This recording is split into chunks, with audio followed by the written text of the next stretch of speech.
আজ আমি বানাতে চলেছি ইঁচড় চিংড়ি। ভিডিও করার জন্য প্রিপেয়ার ছিলাম না, তো যখন দেখলাম যে ইঁচড় চিংড়ি বানাচ্ছি, তো দেখি ভিডিওটা করা যাক। তো ইঁচড় আর আলু আমার সেদ্ধ করে রাখা আছে। এই পেস্টটা দেখতে পাচ্ছেন, এর মধ্যে আদা, রসুন, কাঁচা লঙ্কা, টমেটো, দই, নুন, হলুদ, জিরে গুঁড়ো সব একসঙ্গে পেস্ট করে রাখা আছে। আর পেঁয়াজ কুচানো আমি সামান্য একটু পেঁয়াজ দিয়েছি, বেশি পেঁয়াজ দিইনি, প্রচণ্ড গরম তো। হ্যাঁ, চিংড়ি মাছ আমি একটুই চিংড়ি মাছ পেয়েছিলাম। চিংড়ি মাছগুলো আগে আমি ভেজে নিচ্ছি। আসলে কড়াইয়ে একটু তেল ছিল, যেটা আমি চিংড়ি মাছে বড়া করলাম। চিংড়ি মাছের বেটে বড়া করলাম, চিংড়ি মাছের বড়া। হ্যাঁ, কড়াইয়ে আমি আবার তেল দিলাম, তবে পুরো রান্নাটাই আমি সাদা তেলে করছি। তেজপাতা দিলাম, গোটা গরম মশলা বলতে আমি দারুচিনি, এলাচ আর দুটো লবঙ্গ দিয়েছি।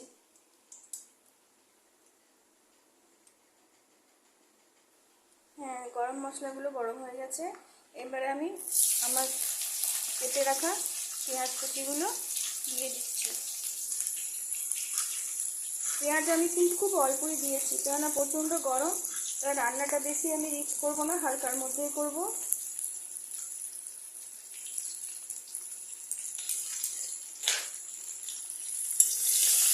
পেঁয়াজটা আমি একটু লাল করে ভেজে নেব।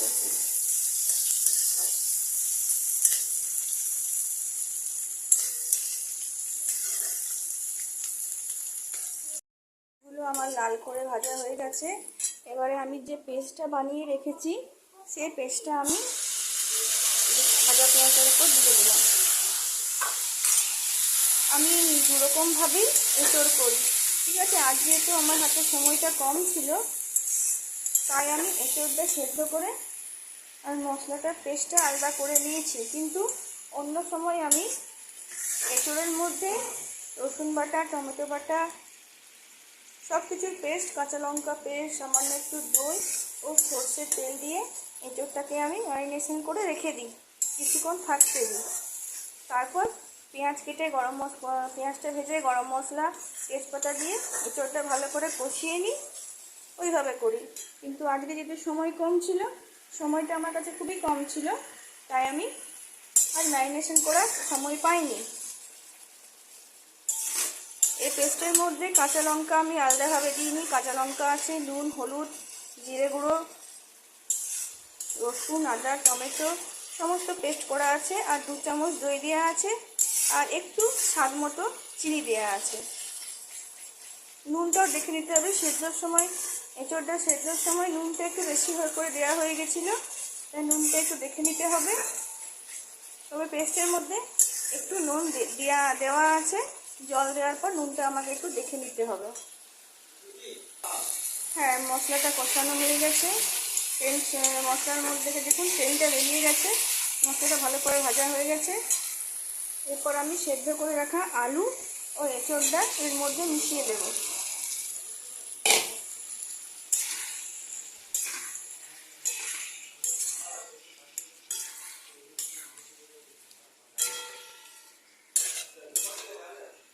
ভালো করে এঁচড়টা আলুটা মশলার সাথে ভালো করে কষিয়ে নেব।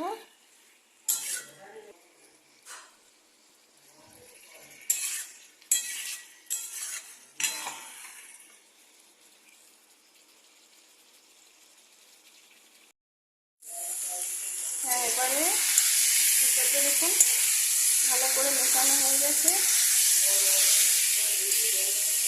এবার আমি ভেজে রাখা চিংড়ি মাছগুলো, বেশি নেই, একটু পরিমাণে চিংড়ি মাছগুলো ভেজে রাখা আছে, এগুলো আমি মিশিয়ে দিলাম।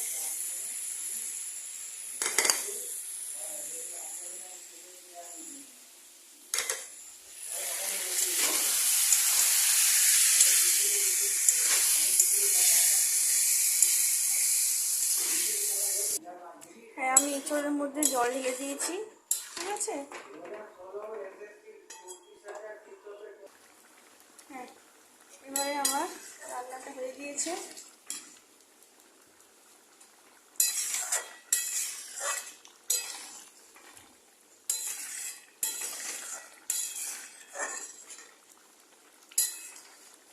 এবারে আমি এর উপর একটু কাসুরি মেথি বা গুঁড়ো গরম মশলা দিলেও হয়, কিন্তু আমি যেহেতু গোটা গরম মশলা দিয়েছি, রান্নাটা বেশি রিচ করবো না, হালকা হালকার মধ্যে থাকবে, তাই আমি গরম মশলা গুঁড়ো আর দিলাম না, কাসুরি মেথিও দিলাম না।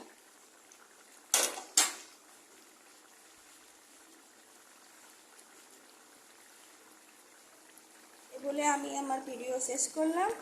যদি ভালো লাগে তাহলে প্লিজ লাইক, সাবস্ক্রাইব এবং কমেন্ট করবেন।